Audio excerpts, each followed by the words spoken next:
자, 그러면 우리 2교시를 이어서 나가보도록 합시다. 알겠죠?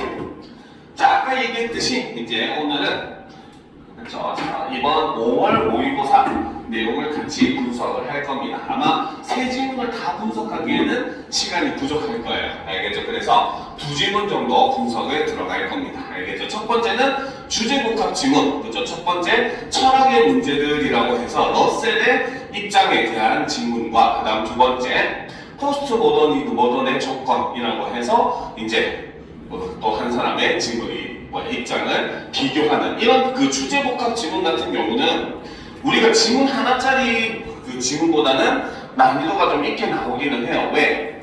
우리는 지문이 한 개인 경우에는 그냥 그 한 지문만 파악을 하면 되지만 이렇게 지문이 두 개인 경우는 어때요? 가 지문 판단하고 나 지문 판단하고 그 다음에 가와 나 사이의 연관성, 비교 대조의 관점도 우리가 판단해줘야 됩니다. 그나마 다행인 거는 그래도 주제복합 지문은 현재 거의 인문 지문에서 대부분 출제가 됩니다. 알겠죠? 그리고 아주 간혹 가다가 사회 지문도 요즘 조금씩 등장을 하기 시작을 하긴 했어요. 알겠죠? 하지만 아직 과학 지문까지 넘어가지 않았다. 학생들이 제일 힘들어하는 분야까지는 건들지 않았다라는 점은 우리가 조금은 위안을 얻을 수 있는 부분이지 않을까 싶습니다. 자, 그러면 이제 첫 번째 러셀의 주장을 한번 보도록 합시다. 자, 러셀은 그쵸? 바로 뭐다? 세계를 객관적인 실제로 이해를 했다. 러셀은 바로 세계라고 하는 건 객관적 실제라고 보았다는 거죠. 자, 러셀에 따르면 명제는 자, 수학 시간에 여러분들 많이 괴롭히던 용어죠. 자, 명제라고 하는 것은 바로 뭐다? 세계에 존재하는 사실을 문장이라는 형식으로 드러내는 언어적 표현이다. 이렇게 얘기했다는 거죠. 자, 러셀은 명제가 그 사실을 올바르게 기술하고 있는지를 논리적으로 분석하여 참과 거짓을 결정할 수 있다고 보았는데, 자, 이때 명제가 세계와 대응이 되면은 그 명제는 참이 되는 것이고, 반면에 명제가 세계와 대응되지 않게 된다면 그 명제는 거짓이 되는 것이다. 이렇게 판단을 했다는 거죠. 그렇죠? 자, 거기서 중요한 것은 바로 뭐다? 러셀은 과학이나 윤리 등 서로 다른 영역도 명제로 표현된 것과 세계와의 대응력으로 참과 거짓을 결정한다 라는 점에서 공통의 평가 방식을 지닌다. 이렇게 봤다는 겁니다. 자, 그런데 여기까지 내용상으로는 별거 없기는 해요. 알겠죠? 그런데 사실 우리는 그 독서라고 하는 지문이 여러분들에게 어려운 이유는 바로 뭐다? 그 이면에 숨겨져 있는 내용이 존재를 하기 때문에 여러분들이 어려워하고 실제로도 어렵게 출제가 되는 겁니다. 알겠죠? 자, 이 러셀의 생각에서 그 이면에 숨겨져 있는 내용이 있습니다. 그것은 바로 뭐냐? 세상의 모든 명제는 무엇이다? 명제는 참 거짓으로 판단이 가능하다 라고 봤다는 거죠. 그렇죠? 그 말은 이걸 다른 말로 얘기하면 바로 뭐다? 모든 그렇죠? 명제를 판단하는 그렇죠? 공통의 보편적 진리가 존재를 한다 라고 본 게 러셀의 가장 핵심적인 입장이라는 겁니다. 알겠습니까? 모든 것을 특히나 쌤님이 아까 강조를 했었죠. 바로 뭐다? 과학이나 윤리, 과학은 우리가 이해가 돼요. 그렇죠? 실제로 뭡니까? 과학 같은 경우는 실험과 관찰과 이런 걸 통해서 참인지 거짓인지 판단하는 게 어느 정도 이해는 된다는 거죠. 그렇죠? 그런데 윤리는 우리가 어떤 윤리라고 하는 것이 반드시 모든 조건에서 그 참이라고 보기는 힘듭니다. 알겠습니까? 예를 들어 보도록 합시다. 실제로 우리는 사람을 죽이는 것은 나쁜 일이다, 범죄다, 이 명제에 대해서 뭡니까? 반대하는 사람은 별로 없을 거예요. 그렇죠? 여러분들도 이 명제를 반대할 반대하진 않겠죠. 설마 사이코패스가 이 교실에 있진 않겠지, 그치? 그죠? 자, 반대하진 않아요, 이렇게 식으로. 그죠? 공기 때문에 일어나는 시끄러워 죽겠네, 그죠? 자, 그런데, 자, 실제로 우리가 법문에 보면은 긴급 피난권이라고 하는 게 존재를 해요. 알겠습니까? 긴급 피난권은 바로 뭐냐? 내 생명의 위협이 위협이 있을 때, 즉, 내가 다른 사람을 해치지 않는 이상 내가 죽을 위에 처할 상황에 빠졌을 때는 다른 사람을 죽여도 그것에 대해서 책임은 묻지 않는다라고 하는 게 긴급 회피권입니다. 알겠습니까? 실제로 우리가 옛날에 있었던 일인데 어떤 비행기가 그 히말라야 산속에 그 비상추락을 하게 돼요. 알겠죠? 그런데 가까스로 몇 명의 사람들이 살아남습니다. 알겠죠? 근데 그 사람들이 어떻게 살아남았냐? 식량이 없어서 죽은 사람들의 인육을 먹으면서 살아남았다고 합니다. 알겠습니까? 우리가 그 사람들을 도덕적으로 윤리적으로 비난을 할 수는 있지만 죄가 있다고 얘기할 수는 없어요. 알겠습니까? 여러분들이 물에 빠져서 죽을 상황이야. 큰 바다에서 배가 조난당했어요. 알겠죠? 그런데 구명보트에 이미 10명이 정원이 다 차 있어. 그래서 한 명을 죽이지 않으면 내가 죽을 위기야. 그렇다고 해서 여러분들이 누군가를 죽인다고 하더라도 도덕적이나 윤리적으로 비난은 할 수 있어도 법적으로 처벌할 수는 없습니다. 알겠습니까? 그것이 바로 긴급 피난권이라는 거예요. 그럼요, 우리는 내가 죽을 상황인데 누군가를 어쩔 수 없이 죽이지 않으면 내가 죽게 되는 상황이라고 했을 때 그 상황에서 누군가를 죽이는 것까지 우리는 뭡니까? 나쁜 일이다, 범죄다라고 판단할 수는 없다는 거죠. 그렇죠? 그러니까 윤리의 문제 같은 경우는 사실상 어디에 가치를 두느냐에 따라서 평가가 달라질 수밖에 없어요. 그게 우리 현대 사회에서 법이라든지 사람들이 인정하고 있는 다양성에 대한 내용이라는 거죠. 근데 반면에 러셀은 뭐라고 봤다? 모든 명제는 참것의 판단이 가능하다. 심지어 윤리까지도. 그렇기 때문에 그것은 바로 뭐다? 이 세상에는 이 모든 것들을 관통하는 공통적이고 보편적인 진리가 존재를 하는 것이다 라고 보는 게 러셀의 입장의 핵심이 된다는 겁니다. 무슨 말인지 알겠습니까? 이해가 되죠? 이해가 안 되는 표정인데 그치? 이해가 됩니까? 그죠? 왜? 공통의 기준이 있어야지 이 기준을 통해서 참이냐 거짓이냐 판단이 가능할 거 아니에요. 기준이 없는데 우리는 참 거짓을 판단을 할 수가 없겠죠. 심지어 기준이 이래저래 변한다 하면 역시 마찬가지 참 거짓을 판단할 수가 없습니다. 그런데 참 거짓을 판단할 수 있다라고 하는 건 공통의 보편적 진리가 존재한다라는 의미로 해석이 가능하다는 겁니다. 알겠습니까? 자, 그러면 러셀의 입장을 간단하게 정리를 해보도록 합시다. 자, 러셀의 입장을 봅시다. 자, 러셀은 그쵸, 세계라고 하는 것은 무엇이다? 객관적 실제이다. 이렇게 판단을 했다는 거죠. 자, 이때 러셀에게 있어서 명제라고 하는 것은 그쵸, 바로 세계에 존재하는 사실을 문장 형식으로 드러내는 언어적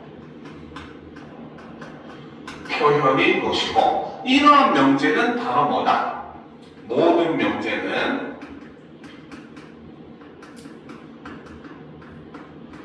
분석을 통해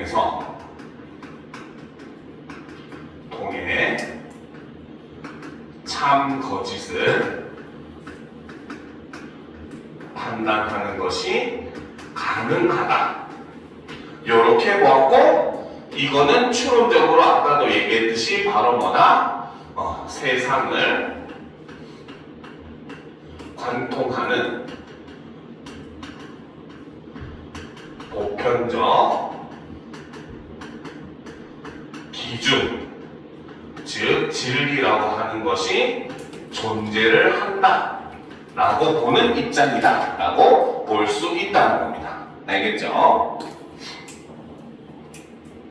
자, 그러면 계속 이어서 살펴보도록 합시다.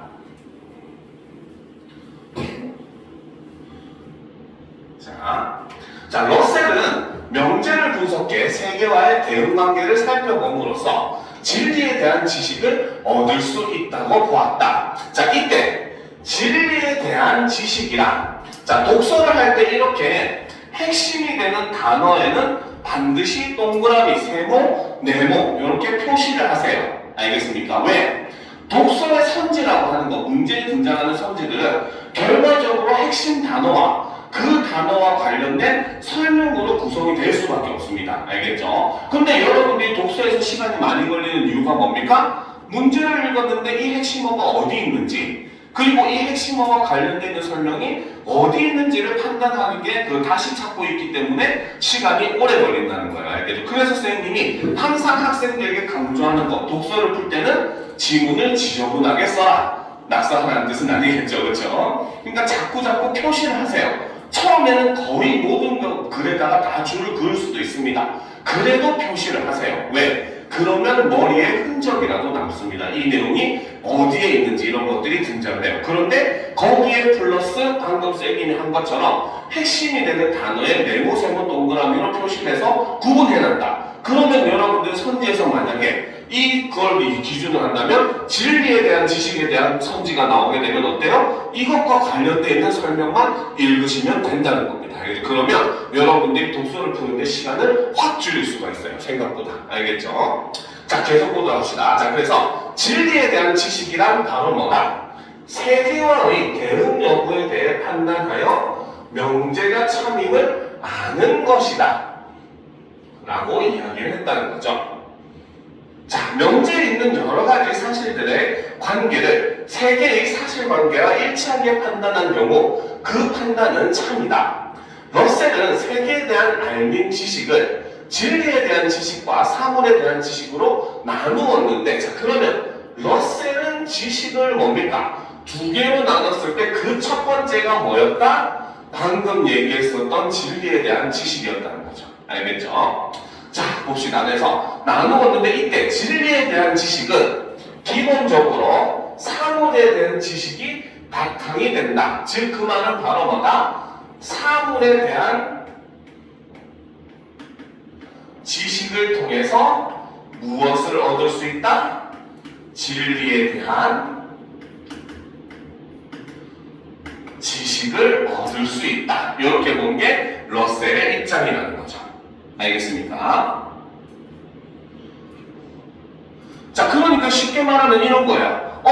저 사과가 떨어지는데 땅으로 떨어졌네? 여기 있는 사과도 땅으로 떨어졌네? 저기 있는 사과도 땅으로 떨어졌네? 이렇게 사과가 땅으로 떨어지는 하나하나 개별적으로 관찰한 지식이 바로 사물에 대한 지식이 되죠. 그렇죠? 그리고 그걸 통해서 세상의 모든 것은 위에서 아래로 지구 쪽으로 떨어지는구나. 이렇게 아는 것이 바로 진리에 대한 지식이다 라고 볼 수 있다는 거예요. 즉, 사물에 대한 지식, 관찰과 실험이나 이런 것들이 바탕이 돼서 진리를 알 수 있다라고 본 게 러셀의 입장이었다는 겁니다. 자, 그런데 봅시다. 사물에 대한 지식은, 그렇죠? 자, 세계에 그 대상이 있다는 것을 아는 것을 의미한다 라는 거죠. 자, 이것이 바로 진리에 대한 지식과 사물에 대한 지식의 차이점이 되는 겁니다. 사물에 대한 지식은 있다는 것을 그냥 아는 것, 진리에 대한 지식은 그것이 참이라는 것을 아는 것, 이렇게 된다는 거죠. 자, 러셀은 사물에 대한 지식을 다시 직접 인식에 의한 지식과 기술에 의한 지식으로 구분한다. 이때 직접 인식에 의한 지식은, 그렇죠? 사물에 대한 지식을 두 개로 나누었는데 직접 인식에 대한 지식과 기술에 의한 지식으로 구분을 한다는 거죠. 자, 직접 인식에 의한 지식은 대상을 직접적으로 대면함으로써 우리의 감각에 주어지는 감각 자료에 대한 지식이 가장 대표적이다. 쉽게 말하면 뭐다? 직접 보고, 듣고, 느끼고, 경험한 것. 이것이 바로 직접적 인식에 의한 지식이라는 거죠. 자, 장미와 같은 구체적으로 존재하는 대상은 물론 붉음 같은 속성이나 다양성 같은 관념들도 직접적 인식의 대상이 된다. 러셀은 직접적 인식에 의한 지식을 바로 뭐다? 실제 경험을 통해 지각을 한다라는 점에서 가장 확실하고 기초적인 지식으로 보았다는 거죠. 자, 그래서 러셀은 명제를 분석함으로써 세계에 대한 모든 지식을 가장 확실한 직접적 인식에 의한 지식으로 환원하고자 하였다라는 거죠. 자, 내용을 한 번 더 정리를 하도록 합시다. 자, 그래서 이제 두 번째, 그렇죠? 자, 러셀은 지식이라고 하는 것은 분류를 했다는 거죠. 자, 첫 번째가 바로 진리에 대한 지식이 있습니다. 그렇죠? 이 진리에 대한 지식은 바로 뭐다? 바로 세계와의 대응 여부에 대해 판단을 한다는 거죠. 그래서 이 판단을 통해서 바로 뭐다? 명제가 참임을 아는 것이 바로 진리에 대한 지식이다 라고 얘기했다는 거죠. 그렇죠? 그리고 이 진리에 대한 지식은 아까도 얘기했지만 바로 뭐다? 사물에 대한 지식이 바탕이 되어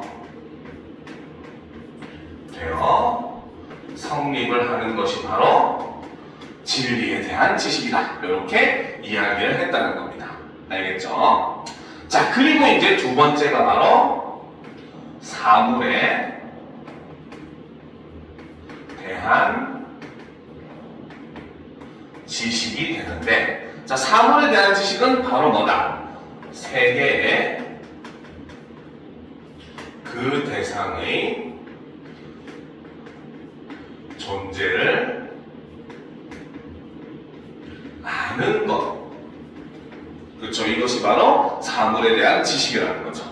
그렇죠. 여러분들 같은 학생들이 있다는 건 이 학원에서 만나게 된 거, 이런 것도 사물에 대한 지식입니다. 물론 여러분들을 사물 취급하는 건 아니지만, 알겠죠? 자, 이때 다시, 그렇죠? 이 사물에 대한 지식을 두 개로 나누는데, 첫 번째가 바로 뭐다? 직접적 인식에 의한 지식이라는 거죠. 자, 이때 직접적 인식에 의한 지식은 바로 뭐다? 대상을 직접 대면을 하고 이를 바탕으로 어떻게 대상을 감각적으로 인식하는 것, 이것이 바로 직접적 인식에 의한 지식이라는 거죠. 그래서 이러한 직접적 인식에 의한 지식은 바로 뭐다? 실제 경험이 바탕이 된다고 했습니다. 그렇기 때문에 이 지식이 바로 뭐다? 가장 확실하고 기초적인 지식이다. 이렇게 보았다는 거죠. 그래서 내용을 정리하면 이렇게 정리가 가능하다는 거죠. 그죠? 자, 그러면 올려놓고 또 다음으로 넘어가 봅시다. 자, 두 번째는 바로 뭐다? 기술에 의한 지식이 나온다는 거죠. 자, 보도록 합시다. 자, 기술에 의한 지식은,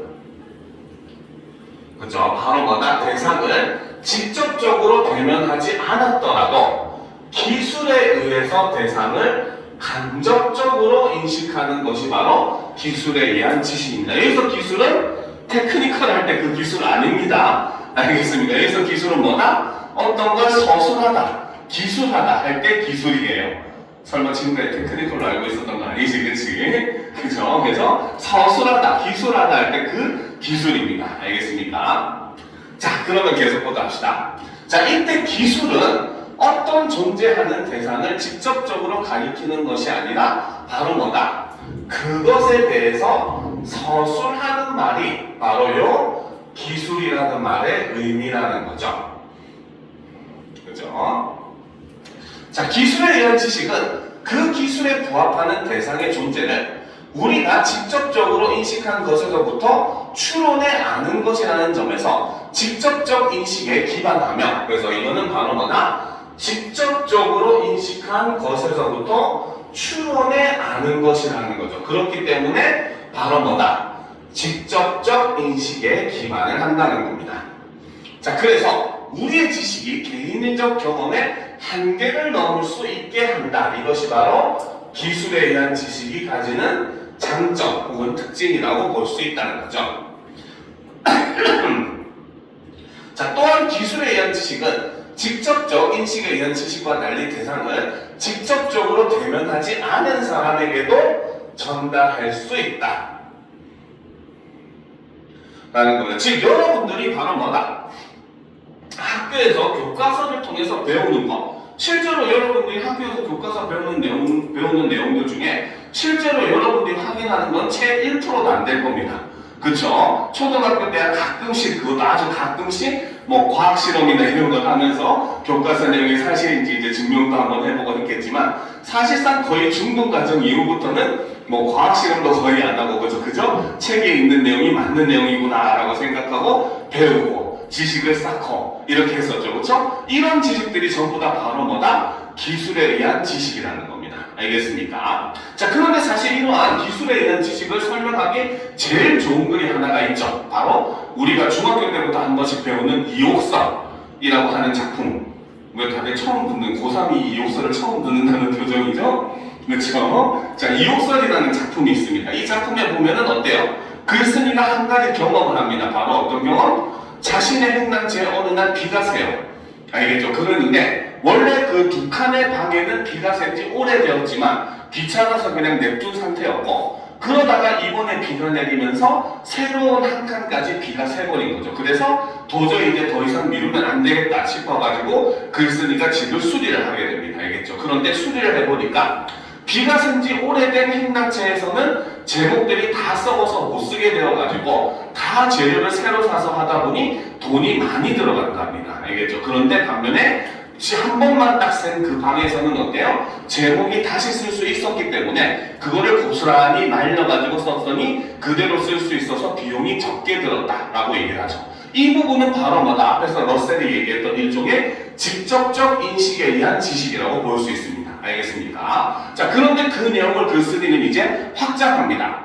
사람의 경우도 이와 마찬가지다 라고 얘기하면서, 사람도 자신의 잘못을 알고 바로 고치면은 어때? 좋은 사람이 될 수 있지만, 그 잘못을 알고도 고치지 않으면 그 사람은 썩어서 쓸 수 없는 제목과 같이 된다, 이렇게 얘기를 해요. 그리고 거기서 한 단계 더 나아갑니다. 나라의 정치도 이와 같다, 이렇게 하면서 백성들을 좀먹는 무리가 있으면 알고도 그대로 둔다면 그것이 제목이 썩어서 다시 쓸 수 없는 행간지와 무엇이 다르겠는가, 이렇게 얘기를 하죠. 그렇죠? 그러면 여기서 얘기했던 사람의 경우, 나라의 정치에 해당하는 경우, 이런 부분은 바로 뭐다? 직접적 인식에 의한 지식을 바탕으로 확장하고 추론해서 알게 된 일종의 기술에 의한 지식이다라고 볼 수 있다는 겁니다. 알겠습니까? 자, 계속 보도록 합시다. 자, 그러면 이 부분 정리를 하고, 자, 마지막 문단을 하도록 합시다. 자, 그래서 첫 번째, 직접적 인식에 의한 지식까지 정리를 했었죠. 자, 두 번째가 바로 기술에 의한 지식이죠. 자, 기술에 의한 지식은 바로 뭐다? 기술에 의해 대상을 간접적으로 인식하는 것이다 라고 했고, 이때 이 기술이라고 하는 건 바로 뭐다? 대상에 대해 서술하는 것이다 라고 봤다는 거죠. 자, 근데 이 기술에 의한 지식은 바로 뭐다? 직접적으로 인식한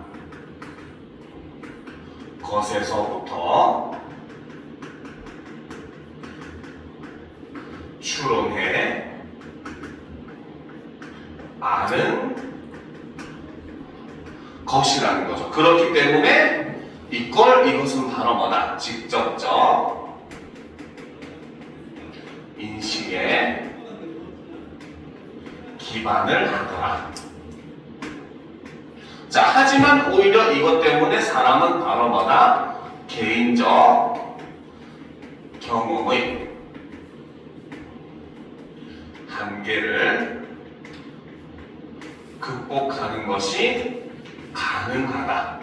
이렇게 얘기했었죠. 그리고 마지막으로 바로 뭐다? 바로 대상을 직접적으로 대면하지 않은 사람에게도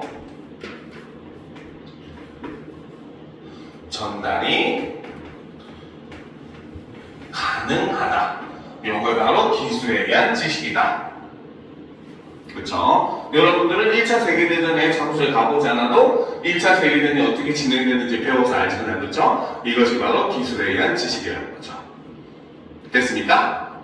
자, 그러면 마지막 문단 내용을 마무리해 봅시다. 러셀은 지시 대상이 없는 기술이 포함된 명제의 경우에도 명제의 분석을 통해 명제의 참과 거짓이 결정될 수 있다고 보았다. 자, 지시 대상이 없는 기술이 포함된 명제도 참 거짓을 판단할 수 있다는 거죠. 그렇죠? 자, 한번 봅시다. 가령 현재 프랑스의 왕은 남성이다라는 명제를 보면 프랑스는 현재 군주제가 아니므로 현재 프랑스의 왕이라는 기술은 지시하는 대상이 없다. 이런 경우 러셀은 바로 뭐다? 지시하는 대상이 없는 기술이 포함되면 명제 자체가 거짓이라고 봤다는 거죠. 자, 우리가 명제라고 하는 건 기본적으로 바로 뭐다? P이면 Q이다가 일종의 기본적인 명제인 겁니다. 알겠습니까? 근데 우리가 일반적으로는 뭡니까? 명제 참 거짓을 판단할 때는 보통은 두 개의 연결 관계를 통해서 참 거짓을 판단하는데 러셀은 이렇게 아예 명제 자체에 바로 뭐다? 지시하는 대상이 없는 경우는 지시 대상이 없는 경우는 어떻게? 아예 명제 P 자체가 성립이 될 수 없다고 보는 것이고, 그렇게 되면 이 명제는 무엇이 된다? 거짓이 된다. 이렇게 본 것이 러셀의 입장이었다는 거죠. 알겠습니까? 자, 그래서 이렇게 본으로써 현재 프랑스의 왕은 남성이다라는 명제의 참과 거짓이 결정될 수 있다고 보았다. 그래서 러셀의 입장에 대한 내용을 살펴봤습니다. 자, 그러면 다음 페이지. 자, 리오타르의 생각을 한번 보도록 합시다. 자, 나그의 제목이 바로 뭡니까? 포스트 모던의 조건. 그쵸? 포스트 하니까 그죠? 호랑이 기운이 솟아나요 생각하고 있으면 안 돼요. 알겠지? 자, 요거를 알기 전에 자, 우리는 모더니즘의 개념부터 조금은 알고 넘어가야 됩니다. 자, 모더니즘 많이 들었는데 이걸 아는 학생은 아마 여기 없을 거라고 생각을 해요. 그쵸? 자, 모더니즘 말은 정말 많이 들었습니다. 그런데 이 모더니즘은 사실 우리가 근대사를 이해하는데 굉장히 중요한 키워드가 됩니다. 왜? 그 근대사회를 관통했었던 가장 핵심적인 생각이었고, 그렇기 때문에 근대사회의 모든 현상들, 모든 문제들은 사실 이 모더니즘 정신에 의해서 발생을 하게 됩니다. 알겠죠? 자, 모더니즘의 핵심은 세상을 양분해서 파악을 합니다. 알겠죠? 어떻게 양분을 하느냐? 바로 왼쪽 항과 오른쪽 항으로 나누어서 파악을 해요. 알겠죠? 그러면 무엇이 왼쪽에 들어가고 무엇이 오른쪽에 들어가느냐? 자, 나, 즉 자아가 있으면은 타가 존재를 하죠. 그렇죠? 자, 그 다음 머리로 하는 이성이 존재를 하면 감성이 존재를 합니다. 그렇죠? 자, 그 다음 머리로 생각하는 논리가 존재하면 뭐다? 몸으로 하는 육체가 존재를 하죠. 그죠? 그리고 인간이 존재를 하면은 자연이 존재를 합니다. 자, 이렇듯이 세상을 이렇게 양분해서 파악한 게 모더니즘의 핵심이에요. 근데 문제는 이렇게 파악만 했으면 문제가 없었어요. 그런데 문제는 뭐냐? 모더니즘은 왼쪽 강이 오른쪽 강을 지배하는 대상으로 봅니다. 알겠습니까? 그러니까 왼쪽에 있는 것들은 오른쪽을 지배한다라고 생각을 했어요. 알겠습니까? 자, 그러니까 이로 인해서 근대 사회의 모든 문제들이 발생을 하게 됩니다. 알겠죠? 근대 서양 사회를 우리가 조금만 떠올려 보세요. 근대가 시작될 때 가장 핵심적으로 근대 사회가 열을 올렸던 게 바로 뭐다? 식민지 쟁탈전이었죠. 그렇죠? 왜? 나 이외에 다른 사람들은 전부 다 뭐기 때문에? 지배의 대상이기 때문에. 알겠습니까? 우리 민족 이외의 민족은 전부 다 지배의 대상이었다는 거죠. 알겠습니까? 그래서 그때 당시에 엄청난 식민지 쟁탈전이 일어나요. 그렇기 때문에 실제로 그때 당시에 흑인들을 뭐라고 얘기하냐면 사람이 아닌 사람과 비슷한 어떤 것으로 취급을 합니다. 아예 사람으로 보지 않았어요. 그때 당시 사람들은. 알겠습니까? 자, 그렇기 때문에 타인의 지배를 이 모더니즘을 통해서 뭡니까? 일종의 합리화를 시킨 거예요. 알겠죠? 그러다가 이제 1차 세계대전이 터지게 되죠. 이 식민지 전쟁으로 인해서 사실상 터지게 촉발이 됐었죠. 그렇죠? 자, 그러는 와중에서 역시 이제 전쟁이니까 뭐 우리가 남을 죽이는 거에 대해서 어느 정도 이해를 할 수가 있긴 합니다. 그런데 그러다가 또 발생한 게 바로 2차 세계대전이었죠. 그렇죠? 2차 세계대전은 바로 뭡니까? 독일의 그 나치, 바로 독일의 나치가 주장했던 게 순수 독일 혈통인 아리아인이 세계 최고의 민족이다. 그렇기 때문에 그 아리아인의 피를 오염시킬 수 있는 다른 민족을 멸살해야 된다라고 하는 게 나치의 핵심적인 구호였어요. 알겠죠? 그러니까 이 정신 속에도 역시 바로 뭐다? 다른 민족을 지배의 대상, 탄압의 대상으로 보는 입장이 들어있었다는 겁니다. 알겠죠? 그러다가 이제 그 전에 산업화가 굉장히 열심히 일어나요. 근데 산업화 과정에서 자연들이 무참히 파괴가 됩니다. 왜? 인간에게 있어서 자연은 지배의 대상이었기 때문이었다는 거죠. 그렇죠? 그리고 노동자 문제도 심각해져요. 왜? 공장주의 입장에서 노동자들은 전부 다 바로 뭐다? 내가 지배할 수 있는 대상이었을 뿐인 겁니다. 그러니까 노동 환경은 자꾸 열악해져 가죠. 말 안 들면 잘라버리고 더 싼 값에 노동자들을 데리고 오고, 그렇죠? 이런 모습이 반복되니까 결과적으로 물건은 만들어지는데 팔리지가 않아가지고 경제 대공황이 일어나게 됐잖아요. 그렇죠? 그리고 이건 좀 소소한 내용이지만 바로 이 근대 시대의 서양에서 제일 유행한 소설이 어떤 소설인지 알아요? 여러분도 한 번쯤 읽어봤을 거예요. 바로 셜록 홈즈 시리즈. 그렇죠? 왜? 추리 소설이 그때 유행할 수가 있었던 것도 이 모더니즘 때문입니다. 왜? 이성을 중시했기 때문에. 모든 걸 머리로 풀어내는 게 추리 소설이잖아요. 그렇죠? 그러니까 실질적으로 막 몸으로 뛰고 이런 것보다는 머리를 통해서 풀어내는 것, 이성을 중시하는 그때 시대 상황과 딱 맞아떨어졌었다는 거죠. 그래서 셜록 홈즈가 이때 유행을 하게 됩니다. 알겠죠? 근데 어쨌든 자, 이러한 모더니즘으로 인해서 굉장히 많은 문제들이 발생을 하게 되니까 이 모더니즘을 넘어서기 위한 운동이 일어나고 그것이 포스트 모더니즘 운동이었어요. 자, 이름에서도 알 수 있듯이 포스트는 무엇을 넘어서다라는 뜻입니다. 영어를 공부를 잘하는 학생들은 이미 알고 있었겠죠. 그렇죠? 포스트는 무엇을 넘어서다라는 뜻이에요. 그래서 모더니즘을 넘어서다라고 하기 때문에 기본적으로는 모더니즘의 바탕을 줍니다. 즉 얘는 세상을 역시 어떻게 양분해서 파악을 합니다. 그런데 모더니즘에서 달라진 점은 바로 뭐다? 두 항의 존재를 동일시하는 것부터 포스트 모더니즘은 시작이 됩니다. 예전에는 나는 타인을 지배하는 대상으로 봤지만 이제는 나와 타인은 동일한 대상으로 보기 시작을 했다는 거죠. 알겠죠? 자, 그래서 이제 바로 이 리오타르의 다양성에 대한 이론이 여기서 이제 생기게 된다는 겁니다. 알겠죠? 자, 그러면 이걸 이런 배경 지식을 바탕으로 지문을 이해하면 지문도 좀 더 재밌어지고 이해도 잘 되겠죠? 그렇죠? 재미는 없을 것 같지만. 자, 보도록 합시다. 자, 봅시다. 리오타르는 세계가 다원성을 지니고 있다고 보고, 자, 리오타르는 생각이 바로 뭐다? 세계가 다원성을 지니고 있다는 거죠. 자, 앞에서 러셀에게 있어서 세계라고 하는 것은 바로 뭐였다? 바로 객관적, 실제라고 보았던 것과는 다른 관점이라는 거죠. 알겠습니까? 즉 객관적 실제라고 하는 건 근원이 한 개라는 뜻이에요. 알겠습니까? 그런데 리오타르는 바로 뭐다? 세계는 다원성을 지니고 있다. 근원이 여러 가지이다 라고 봤다는 겁니다.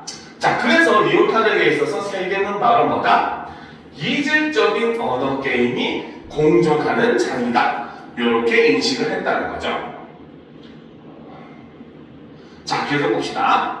자, 리오타르는 절대적 원리나 권위에 의해 진리가 정당화되는 것을 부정하며 어떤 하나의 보편적 체계로 세계를 온전하게 설명하는 것은 불가능하다라고 보았다는 거죠. 그 말은 다른 말로 얘기하면 바로 뭐다? 그렇죠? 이 말은 세계를 관통하는 보편적 진리라고 하는 것은 진리는 존재하는 것이 아니다라고 보는 입장이라는 겁니다. 알겠죠? 그 말은 다시 얘기하면 위에 있었던 러셀의 입장과 상반된 견해다라고 볼 수 있다는 거죠. 이런 게 바로 윗글과 아랫글 사이의 공통점을 파악하는 방식이 되는 거예요. 알겠습니까? 자, 봅시다. 리오타르는 언어에 주목하여 세계를 새롭게 이해하고자 하였다. 리오타르는 우리가 언어를 사용하는 상황을 언어 게임이라고 하였다. 자, 리오타르는 언어를 게임으로 봤다는 거죠. 그렇죠? 자, 그런데 솔직하게 얘기하면 언어를 이제 일종의 게임, 놀이로 보는 입장의 시초는 바로 그 비트겐슈타인이라고 하는 언어 철학자가 있었어요. 이 사람은 언어를 놀이로 인식을 합니다. 왜? 놀이와 마찬가지로 언어, 대화라고 하는 게 이루어지려면 첫째, 둘 이상의 참여자가 필요하고 둘째, 바로 뭐다? 그 언어만의 고유한 규칙이 존재를 하기 때문에 이것은 마치 우리가 놀이할 때도 마찬가지잖아요. 그렇죠? 둘 이상의 참여자가 필요하고 물론 요즘은 컴퓨터 게임 하느라 혼자서도 많이 하지만 그러니까 어쨌든 둘 이상의 참여자가 필요하고 그 다음에 그 게임만의 규칙이 존재한다. 이런 점에서 언어를 사용하는 것은 놀이와 같다라고 보는 입장을 처음 얘기한 것이 비트겐슈타인이었습니다. 알겠죠? 그리고 그거를 확장한 게 바로 이 리오타르라고 볼 수 있다는 거죠.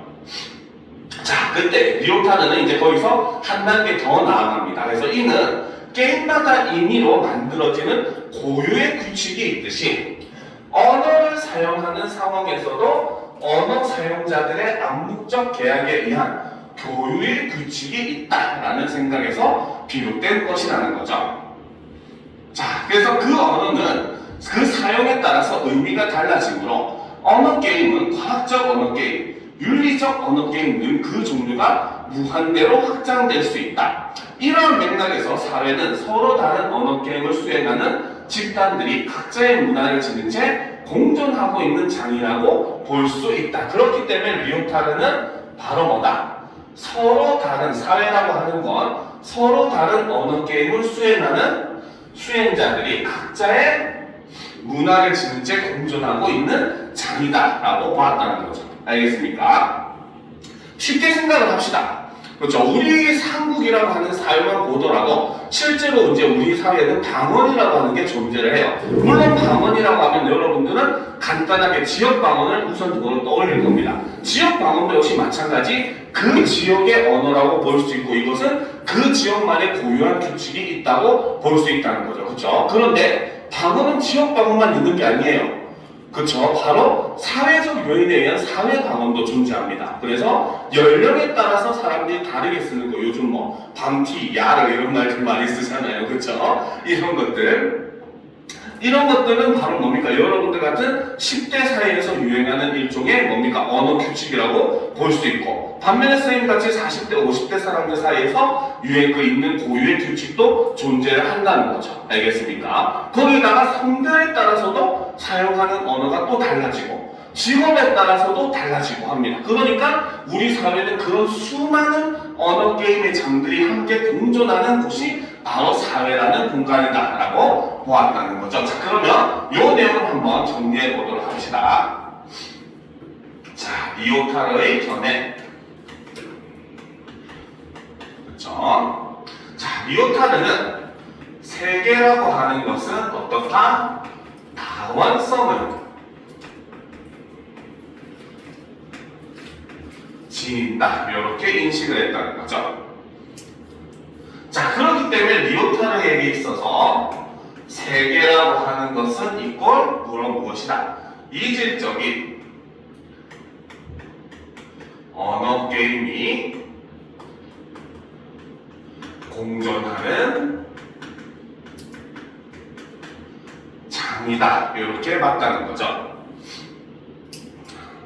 자, 그렇기 때문에 이 세계를 관통하는, 그렇죠? 어떤 하나의 보편적 체계로, 그렇죠? 세계를 온전하게 설명하는 것은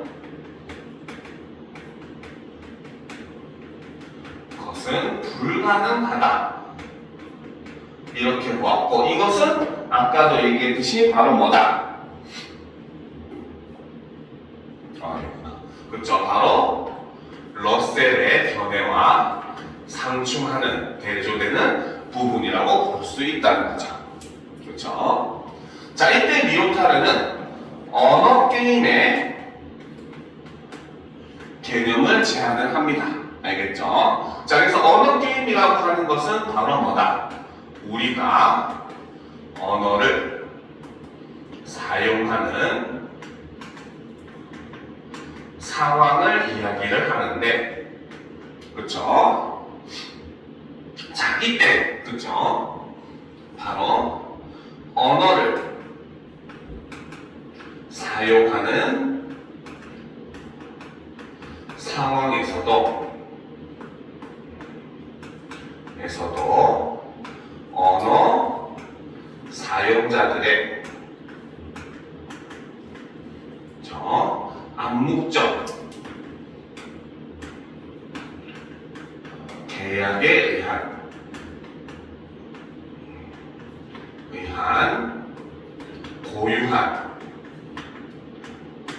규칙이 존재를 한다라고 본 게 바로 리오타르의 견해이다. 사회 관련된 내용은 이거 다음에 정리를 합시다. 자, 올려놓고 보도록 합시다.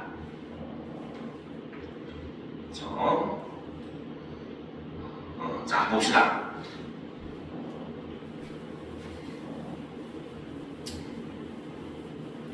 자, 사회는 바로 뭐다? 아까 얘기했듯이 서로 다른 언어 게임을 수행하는 집단들이 각자의 문화를 지닌 채 공존하고 있는 장이다. 여기까지 봤었죠.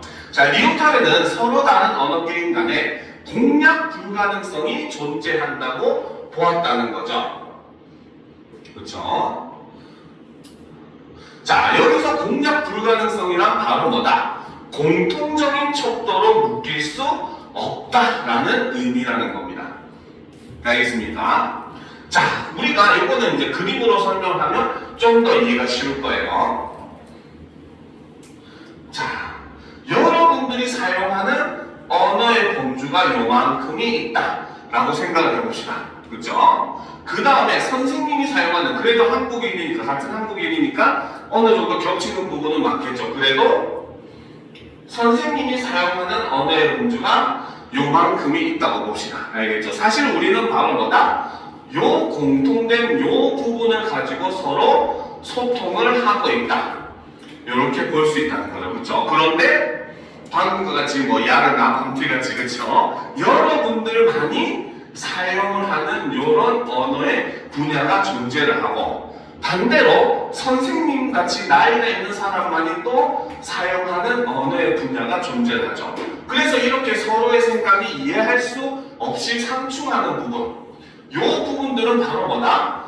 서로가 이해를 할 수 어떻게 보면 없는 부분이라고 볼 수 있죠. 이걸 우리는 흔히 뭐라고 한다? 세대 차이, 혹은 다른 말로 이런 꼰대, 이렇게 얘기를 하죠. 그렇죠? 이렇게 얘기를 하지만 결국 리오타르가 얘기하는 것은 이 세대 차이라고 해서 서로가 이해할 수 없는 공통적 척도로 묶일 수 없는 부분을 뭐라고 했다? 공략 불가능성이라고 이야기를 했다라는 겁니다. 알겠습니까? 자, 그래서 이질적인 언어 게임은 공통된 규칙이 존재하지 않고 공통된 기준에 따라 평가하거나 상호 비교할 수 없다. 그래서 이질적인 언어 게임이라고 하는 것은 이렇게 공통된 요소가 존재하지 않는다는 거죠. 그렇기 때문에 언어 게임 간에 바로 뭐다? 합의를 이루는 것은 원칙적으로 불가능한 상황이라는 거죠. 그러니까 이집트 벽화에도 실려있다고 얘기하죠. 요즘 젊은 것들이라 이렇게 쓰여있다고 합니다. 알겠죠? 실제로. 알겠습니까? 그렇게 해서 어느 세상이나 이렇게 세대 차이라고 하는 것은 존재를 할 수밖에 없다는 거죠. 자, 그래서 이에 따라 리오타르는 언어 게임 간의 이질성을 인정해야 한다 라고 주장을 했다는 거죠. 자, 그러면 이제 이 사회에 대한 내용을 정리를 해보도록 합시다. 자, 리오타르에게 있어서 자, 사회라고 하는 것은 바로 뭐다? 서로 다른 언어 게임을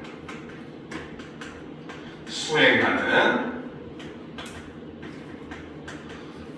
집단들이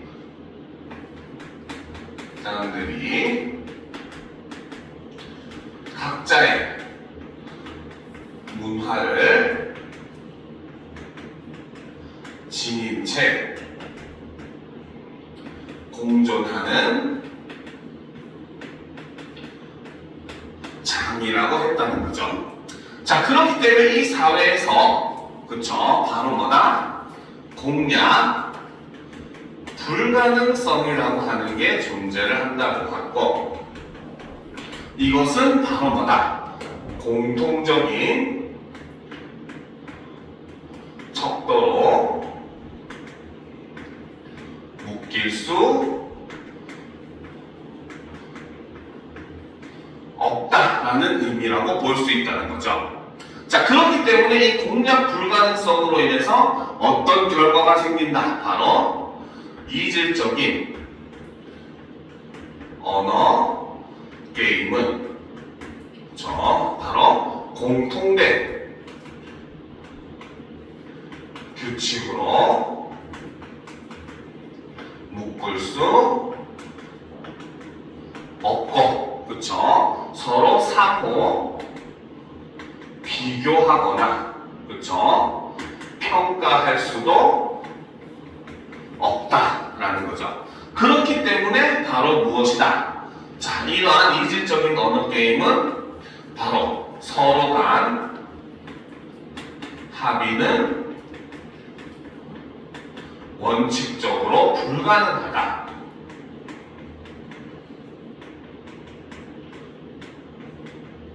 이렇게 얘기했다는 거죠. 그렇기 때문에 결과적으로 리오타르는 뭘 주장한다? 바로 서로 다른 언어 게임 간의 이질성을 인정해야 한다. 이렇게 주장했다는 것. 즉 바로 여기서 얘기하는 이 이질성이 바로 뭐다? 포스트 모던에서 얘기하는 다양성이라고 볼 수 있다는 겁니다. 알겠죠? 자, 그러면 계속 보도록 합시다. 자, 환기 좀 시키고 좀 조용해졌으니 자, 봅시다. 자, 언어 게임 간의 합의가 어렵다는 것은 문장 구조를 통해서도 살펴볼 수 있다. 문장 구조 안에는, 그렇죠? 여기서는 문장 구조의 개념이 드러나네요. 자, 여기 안에는 발신자, 수신자, 지시되는 대상, 의미가 포함이 되어 있는데 중요한 건 바로 뭐다? 네 가지 구성 요소 간의 관계는 고정되어 있지 않다는 거죠. 그렇기 때문에 문장 구조는 어떻게? 다의성을 지닌다는 겁니다. 알겠습니까? 일단 1차적으로 바로 뭐다? 우리가 대화라고 하는 거 하게 되면은 한 사람만 일방적으로 얘기하지 않아요. 지금 뭐 강의처럼 지금은 선생님만 일방적으로 얘기를 하고 있지만 보통 우리가 대화라고 하는 거는 한 사람만 일방적으로 얘기하지 않습니다. 그렇기 때문에 발신자와 수신자는 수시로 변하죠. 그렇죠? 그 다음에 여러분도 중학교 때도 한 번쯤 배웠을 거예요. 똑같은 말이라고 하더라도 상황 맥락에 따라서 의미가 달라진다. 그래서 뭡니까? 미용실에 가서 머리 자르고 미용사가 괜찮아요? 하고 묻는 의미랑 병원에 가서 의사가 괜찮아요? 하고 묻는 의미랑 서로 의미가 다르다. 이런 것도 배웠잖아요. 그렇죠? 그러니까 바로 이렇게 문장 구조라고 하는 것에 이 네 가지 요소들은 항상 고정되어 있는 것이 아니라 늘 상황에 따라 변하는 것이기 때문에 이러한 문장 구조는 전부 다의성을 지닐 수밖에 없다라는 거죠. 자, 가령 정이라는 언어 기호는 발신자, 수신자가 누구이고 서로 어떤 관계를 맺고 있는지 등에 따라 그 의미가 달라진다. 리오타르의 시각에서 이 네 가지 요소들은 문장 구조 안에서 고정되어 있지 않기 때문에 바로 뭐다? 서로 다른 언어 게임들 간에 합의를 이루는 것은 더욱 불가능한 일이 된다고 말할 수 있다. 그래서 이 다의성이라고 하는 게 바로 뭐다? 언어 게임 간 그쵸? 합의 불가능의 일종의 원인이라고 볼 수가 있다. 서로가 다 뭡니까? 다르게 이해를 하는데 어떻게 합의를 이룰 수 있겠느냐라는 거죠. 알겠습니까? 자, 그럼 봅시다. 자, 마지막 문단. 자, 이런 관점에서 리오타르는 각기 다른 언어 게임에 속한 지식들이 공통된 기준에 의해 정당화될 수 없다고 보았다. 그래서 이런 것들은 정면적으로 아까 러셀의 생각과 배치되는 내용들이죠. 그렇죠? 자, 그는 한 지식이 속한 언어 게임의 규칙을 다른 지식이 속한 언어 게임에 그대로 적용할 수 없다. 그렇죠? 자, 그래서 없다고 보았다. 지식에는 대표적으로 서사적 지식과 과학적 지식이 있다. 여기서 서사적 지식은 신화를 통해 자연의 상태를 설명하거나 혹은 공동체 구성원이 무엇을 해야 하는지를 제시하는 것들, 이런 걸 서사적 지식이라고 하고, 반면에 과학적 지식은 증명을 통해 진술의 참과 거짓을 판별하는 지식을 이룬다. 그러면 러셀이 얘기했었던 생각들은 리오타르에게 있어서는 바로 뭐다? 그저 과학적 지식일 뿐이다 라고 볼 수 있다는 거죠. 알겠습니까? 자, 이때 서사적 지식과 과학적 지식은 각 지식이 속한 언어 게임의 규칙을 따른다. 이는 서사적 지식과 과학적 지식 중 어느 하나가 다른 것보다 더 우선시되거나 정당화될 수 없다는 것을 의미한다. 핵심적으로 바로 뭐다? 이러한 지식들도 바로 뭐다? 서로 우선순위를 우리가 결정할 수 없다. 그리고 그 지식들만의 규칙으로 다른 지식을 평가할 수 없다라고 보는 것이 결국은 리오타르 생각의 가장 핵심적인 내용이다 라고 볼 수 있다는 겁니다. 알겠습니까? 자, 여기까지가 바로 우리 주제 복합 지문이었죠. 그쵸? 자, 그러면 이제 다음 지문, 과학 지문, 좀 어려운 지문이긴 합니다. 요거를 같이 분석을 하면 아마 시간이 다 되지 않을까 싶어요. 알겠죠? 자, 그 다음 과학 지문으로 넘어가도록 합시다. 자, 보도록 합시다. 이 지문 학생들이 이제 풀이를 할 때는 상당히 어려웠을 거라고 생각을 합니다. 알겠죠? 자, 그러니까 이렇게 기회가 있을 때 우리가 분석을 해놓으면 나중에 혹시라도 공부해야 될 경우에 쉽게 할 수가 있겠죠. 자, 그럼 보도록 합시다. 자, 봅시다.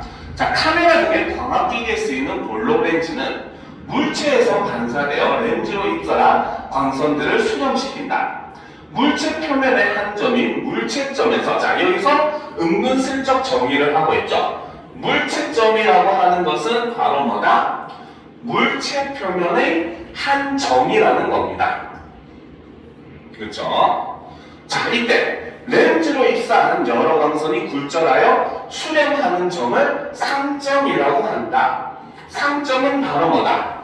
렌즈로 입사한 여러 광선이 굴절하여 수렴하는 점이라는 거죠.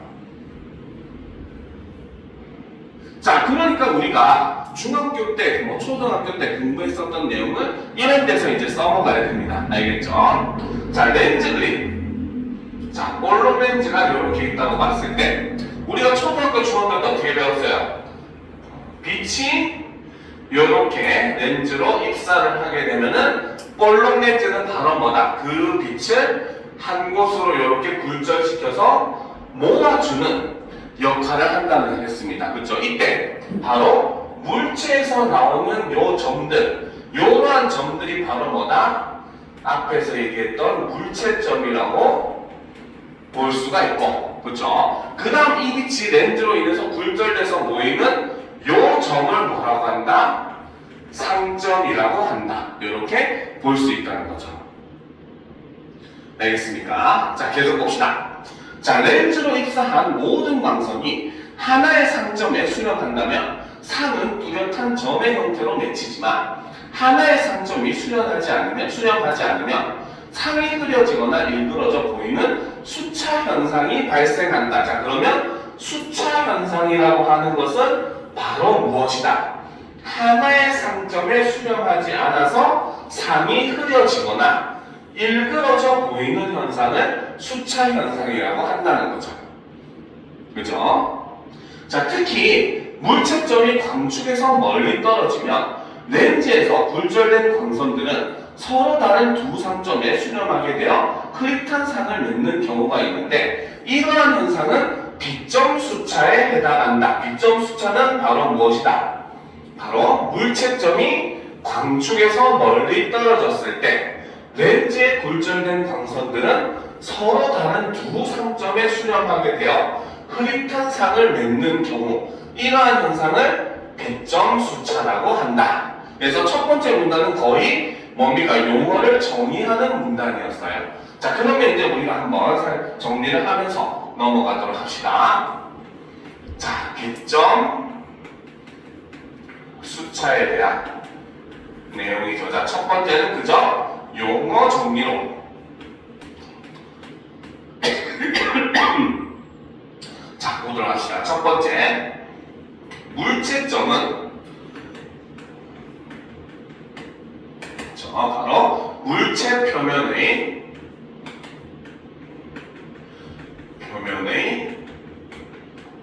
한 점을 물체점이라고 했고, 두 번째, 상점은 자, 바로 렌즈로 입사한 광선들이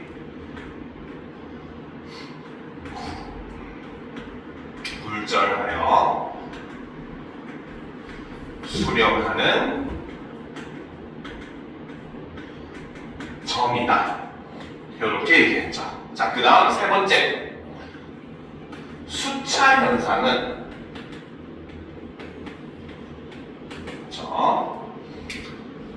자, 바로 입사한 광선들이 하나의 상점에 수렴을 하지 않더라는 거죠. 그래서 이로 인해서 어떻게? 그렇죠? 상이 흐려지거나 일그러지는 현상을 수차 현상이다. 이렇게 얘기했었고, 마지막 네 번째, 빛점 수차는 그렇죠? 자, 물체점이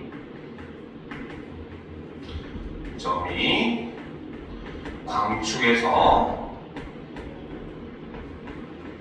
멀리 떨어지면 그렇죠?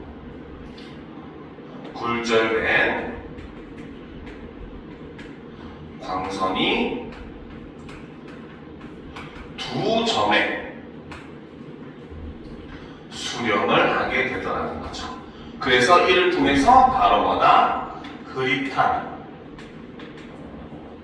상이 맺히는 현상을 이렇게 빗점수차다. 이렇게 정의를 내렸다는 거죠. 자, 그러면 다음 문단을 봅시다. 이제부터 슬슬 본격적인 설명이 나옵니다. 자, 봅시다. 자, 이때 광축은 렌즈의 중심을 지나면서 렌즈면의 수직인 가상의 직선이다. 자, 광축이라고 하는 건 사실 가상의 직선이라는 거죠. 그죠? 자, 그런데 이제 이거는 그림으로 이해하는 게 좀 편하기는 해요. 이거 다 적으면 그림을 그려가면서 같이 설명을 해보도록 합시다. 다 적었습니까? 다 적었어요? 그렇죠? 자, 그러면 광축이라고 하는 것은 바로 뭐다? 자, 아까처럼 렌즈가 있다고 봅시다. 자, 렌즈에 여러 선들이 입사를 하는데 그 중에서 어떻게?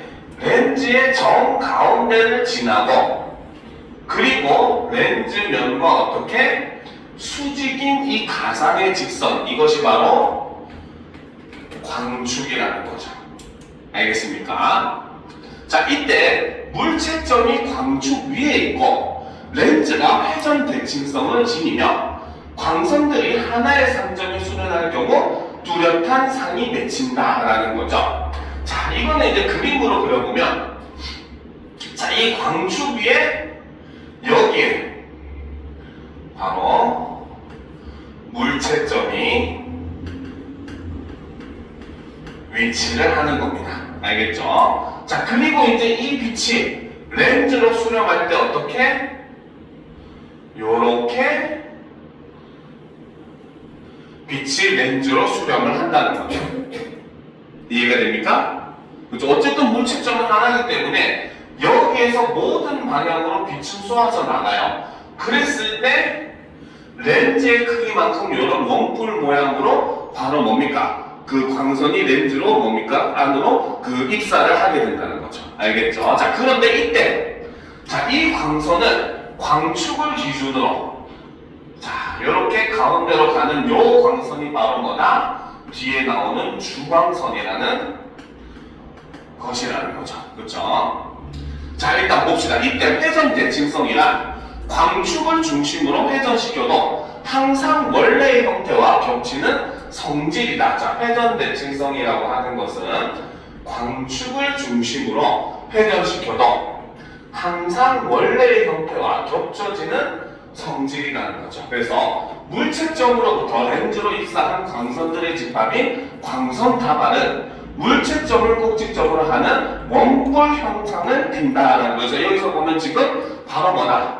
요 물체점에서 렌즈로 입사하는 요 광선다발의 모양이 마치 뭐다? 바로 원뿔의 모양처럼 이렇게 자리를 하게 된다는 거죠. 그렇죠?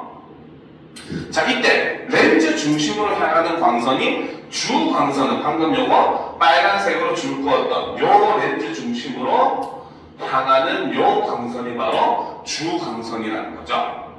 자, 이거는 광선다발을 대표하는데 주광선은 광축을 따라 렌즈 중심으로 입사하고 광선다발의 형상은 광축을 중심으로 회전 대칭성을 지니게 된다. 이게 무슨 말이냐? 바로 요렇게 뭡니까? 광선이 입사를 하게 되면, 자, 렌즈의 중심을 기준으로 요 하나의 단면을 자르면은 바로 뭐다? 요런 직각삼각형의 모양이 되겠죠. 그쵸? 그랬을 때 이 직각삼각형을 어떻게? 360도 돌리면은 그것이 뭐가 된다? 원뿔 모양이 되는 것이고, 이 원뿔 모양이 뭐가 된다?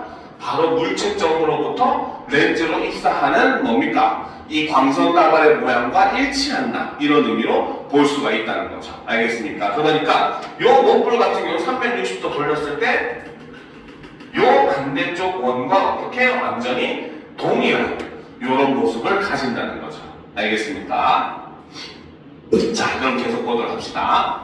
자, 그렇죠. 자, 이에 따라 주광선을 포함하는 평면들로 광선다발을 나누었을 때 광선들의 입사 양상이 어떤 평면에서든 동일해진다. 이때 각 평면에서의 광선의 굴절 양상 또한 서로 동일해져서 전체 광선 따발은 광축 위에 있는 하나의 상점에 수렴하게 된다. 그래서 이렇게 되게 되면 어떻게 된다? 이제 이 광선이 이렇게 다시 광축 위에 있는 하나의 상점에 이렇게 수렴하는 모습을 보여준다는 거죠. 이게 바로 뭐다? 뚜렷한 상이 맺힐 때의 모습이라고 볼 수가 있다는 겁니다. 알겠습니까? 이해가 되죠? 그렇죠? 자, 그런데 이제 보도록 합시다. 자, 요거는 이제 그림으로 설명하기 더 편하기 때문에 정리를 따로 그렇게 하지는 않겠어요.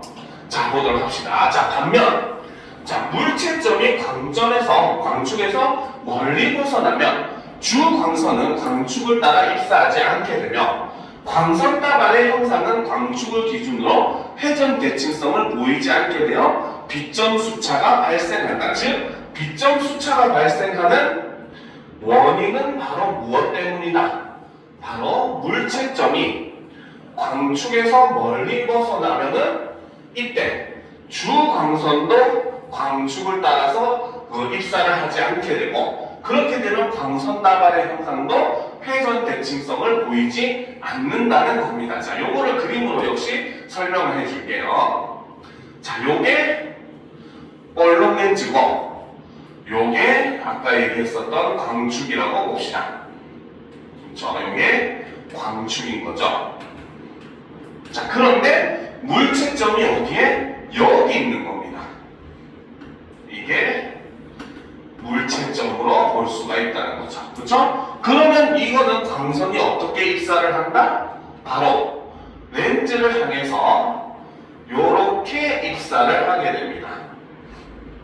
알겠습니까? 그러면 가운데 있는 주광선도 어때요? 렌즈의 중심부로 향하는 것이 주광선인데 이것이 바로 뭐가 된다? 주광선이 됩니다. 그러니까 이 경우는 바로 뭐다? 결론적으로 광축과 주광선이 서로 일치하지 않는 모양이 되어버린 거죠. 이해가 됩니까? 그렇죠? 자, 이랬을 때 자, 이제 삼각형의 모양을 봅시다. 자, 주광선을 기준으로 요 위의 삼각형은 요런 모양이 되어버렸어요. 그렇죠? 그런데 그 아래에 있는 삼각형은 어떻습니까? 그 아래에 있는 삼각형은 요런 모양이 되어버렸어요. 알겠습니까? 그러니까 이때 삼각형 두 개가 어떤 식으로 형성이 되냐면 하나는 요런 형태의 삼각형이 되는 것이고 하나는 요런 형태의 삼각형이 되는 거죠. 즉, 이 삼각형을 360도 돌린다고 하더라도 요 삼각형과 같아질 수는 뭐다? 없어져 버렸다는 거죠. 그렇죠? 그러니까 이것은 바로 뭐다? 이렇게 되니까 회전 대칭성이 어떻게 되었다? 사라져 버렸다. 이렇게 얘기한다는 겁니다. 이해가 됩니까? 왜? 얘를 돌렸을 때 이 모양이 되지 않는다는 거죠. 대칭적이지 못하다는 겁니다. 알겠죠? 자, 계속 봅시다. 자, 봅시다. 자, 이때 광선 다발의 수렴 양상을 살필 수 있게 하는 평면이 좌우면과 구결면이다. 자, 좌우면은 그렇죠. 바로 광축과 주광선을 포함하는 단 하나의 평면이라는 거죠. 그렇죠. 자, 이때 광축을 중심으로 물체점이 어느 방향에 있는지를 나타내 주는 것이 바로 좌우면이라는 거죠. 자, 반면에 구결면은 바로 좌우면과 수직인 평면이라는 겁니다. 그렇죠? 자, 그래서 이 구결면은 광축을 포함하지 않으며 그리고 반면에 주광선을 포함을 하는 평면이 바로 구결면이라고 얘기한다는 거죠. 자, 이때 좌우면 위에 있는 광선들인 좌우광선과 구결면 위에 있는 광선들인 구결광선은 입사 양상이 다르며 이에 따라 굴절 양상도 달라진다.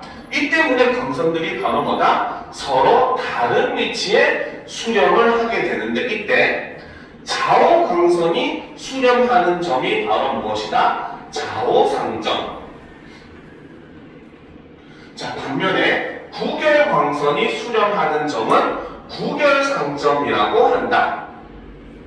자, 이때 좌우상점이 구결상점보다 렌즈의 중심까지의 거리가 더 가깝다라는 거죠. 자, 요거는 일단 내용을 한번 이 부분은 정리를 하도록 합시다.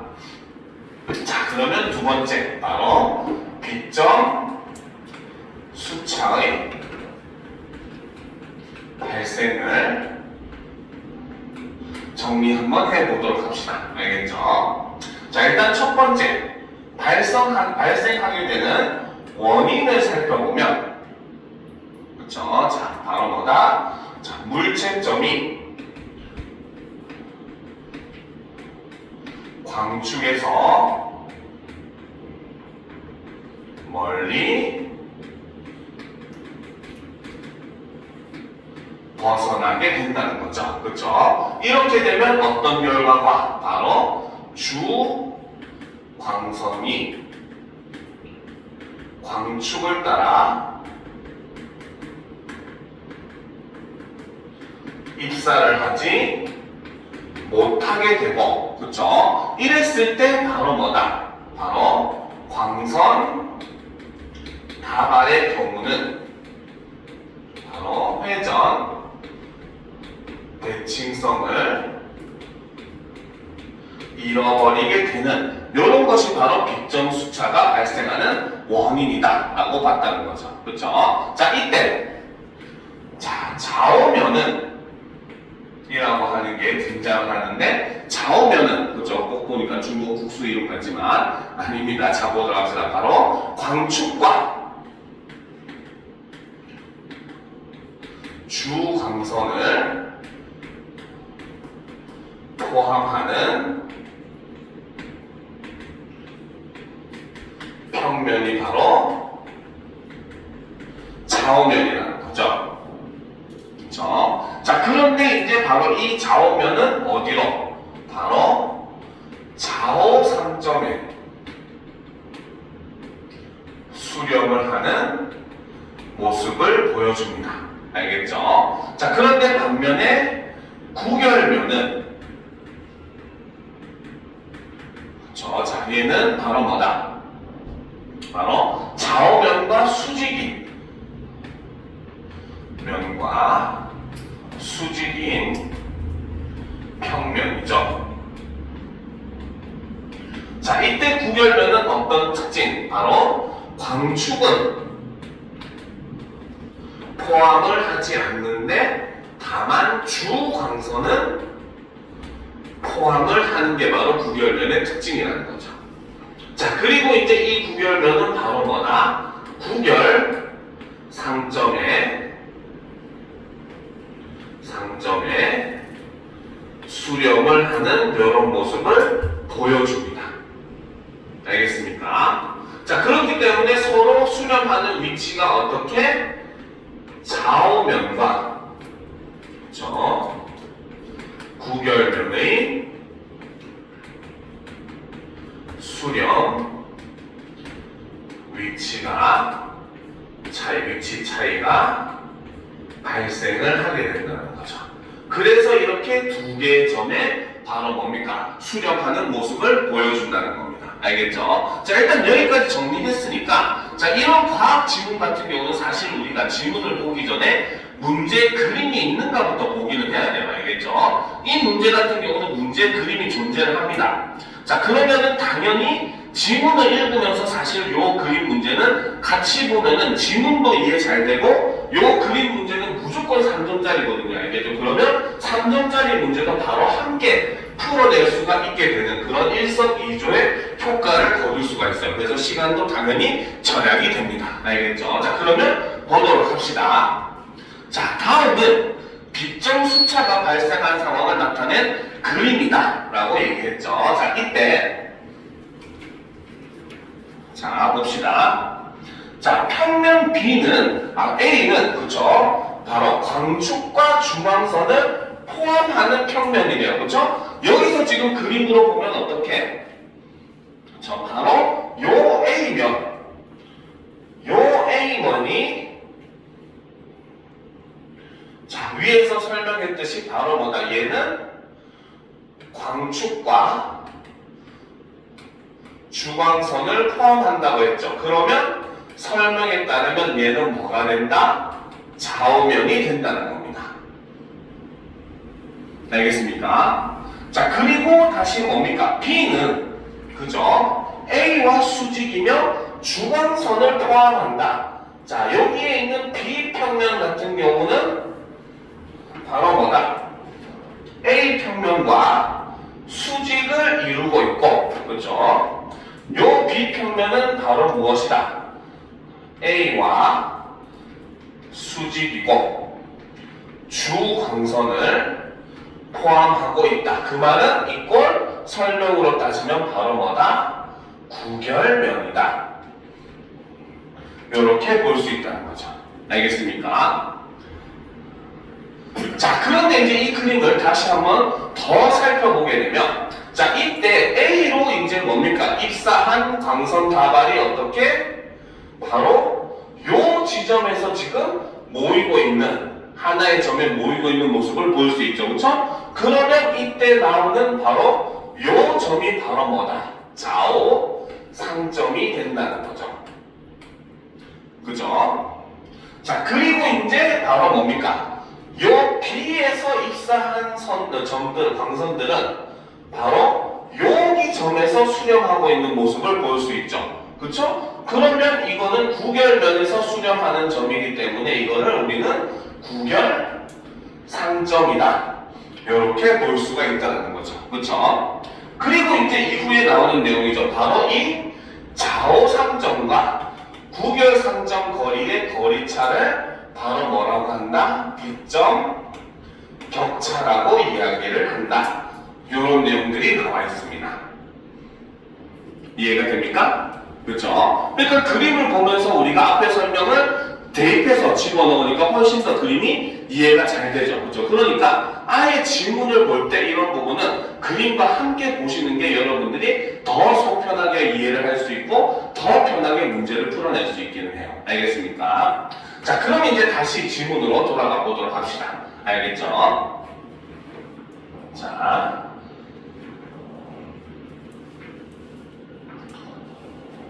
봅시다.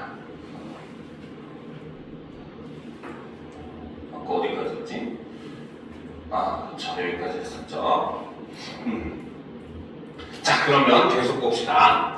자, 이때 좌우상점과 구결상점 사이의 거리인 비점 격차가 커질수록 비점 수차는 심해진다. 자, 핵심은 바로 뭐다? 비점 격차라고 하는 것은 바로 뭐다?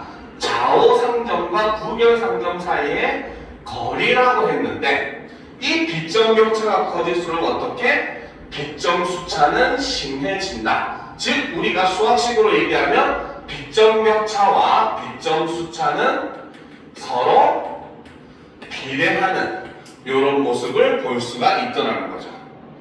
알겠습니까? 자, 그래서 흐려지는 정도가 더 심해진다는 거죠.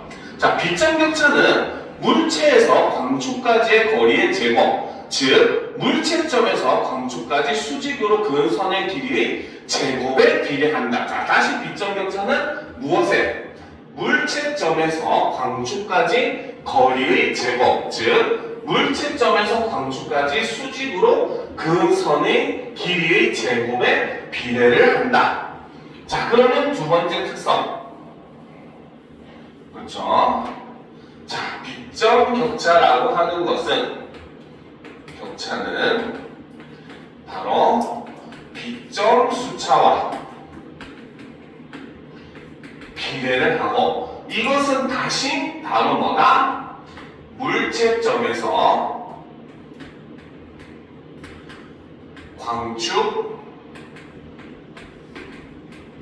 광축한 거리의 제곱에 비례하는 모습을 보여준다는 거죠.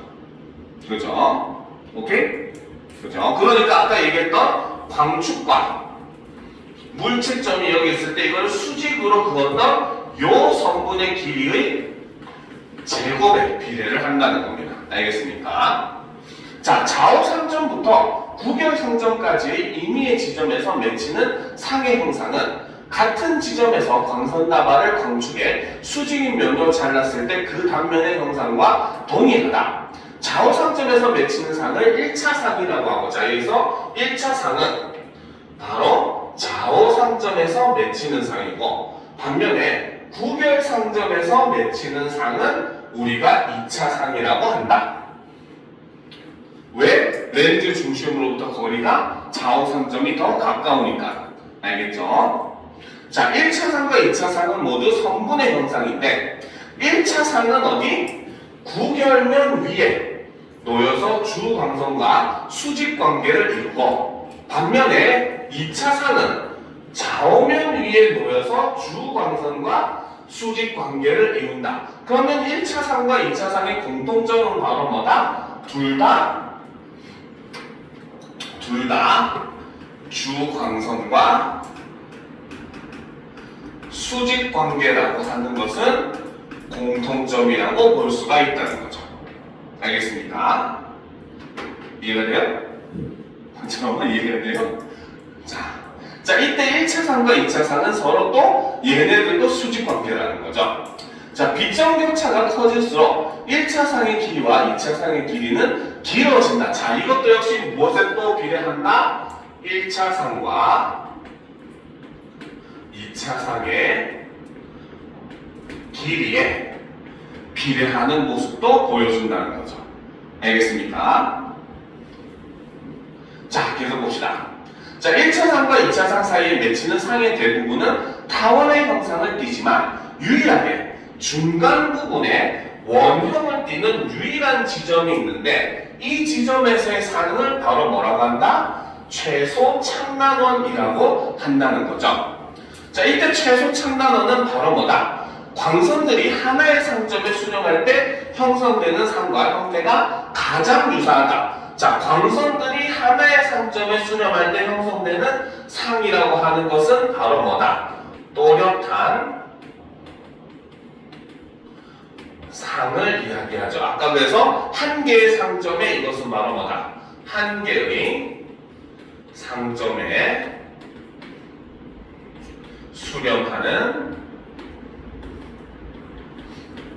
상인데, 이것과 가장 비슷한 게 바로 최소 창난원에 맺히는 상이라는 겁니다. 알겠죠? 자, 이때 1차상과 2차상 사이에 맺히는 상 중 가장 뚜렷하다. 자, 그런데 이때도 빗점 격차가 클수록 최소 창난원은 크기가 커지면서 흐려진다라는 거죠. 그래서 빗점 격차가 커지면 커질수록, 그렇죠? 최소 창난원도 커지고 흐려짐도 강해지는 이런 모습을 볼 수가 있다는 겁니다. 알겠습니까? 여기까지가 바로 광학, 렌즈에 빛이 입사하는 원리에 대해서 설명하는 글이었습니다. 사실상 굉장히 난이도가 있는 글이죠. 알겠습니까? 자, 일단 이번 수업은 여기까지 하고 한 10분 정도 질문할 거 우리가 한번 오늘 수업한 거 살펴본 다음에 마무리를 하도록 합시다. 알겠죠?